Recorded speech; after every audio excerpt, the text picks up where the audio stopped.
Le vieux sage au visage de mage m'avait dit « Prends garde au jour où le soleil sera flétri.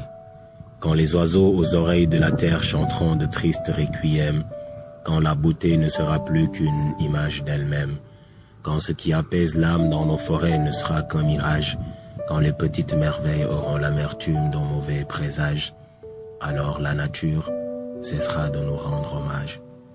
Enfant, je courais crasseux dans les ruelles de ma Casamance, pieds nus pour saluer les fourmis. Je me réfugiais au cœur de la forêt, petit homme parmi d'immenses arbres. En écoutant le silence faire sa prêche, j'aimais cet instant où le soleil à travers les feuillages touffus venait me sourire. Je courais teigneux à travers les sillons des rizières.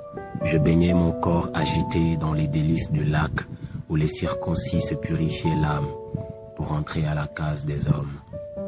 Le soir, je rejoignais ma petite famille. Épuisés, on s'épousait autour des caresses d'un bol d'air et au rythme des crépitements du bois mort, on portait autant de rêves que ne reflétait d'étoiles le feu qui nous réchauffait.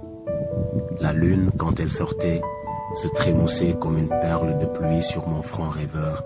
Au fond, ces heures de mon enfance sont les plus éternelles.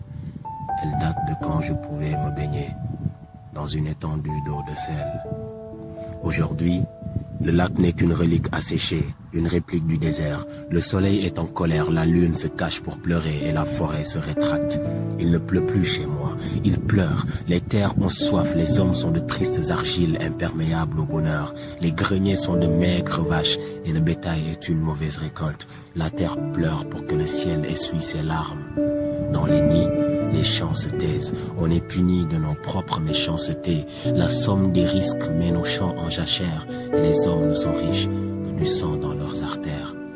Ils ont coupé les arbres, tendu les feuilles, scalpé les écorces, extrait la gomme. En pillant la sève, ils ont tué la forêt pour une armoire, un chevet, un lit. Combien de nids ravagés, combien d'oisillons tués, combien de lièvres, de biches éparpillées, combien d'écosystèmes ciblés, perturbés, criblés.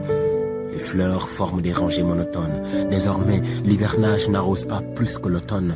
La flore tombe et la faune sort avant d'aller vers la tombe. Redevenons des personnes.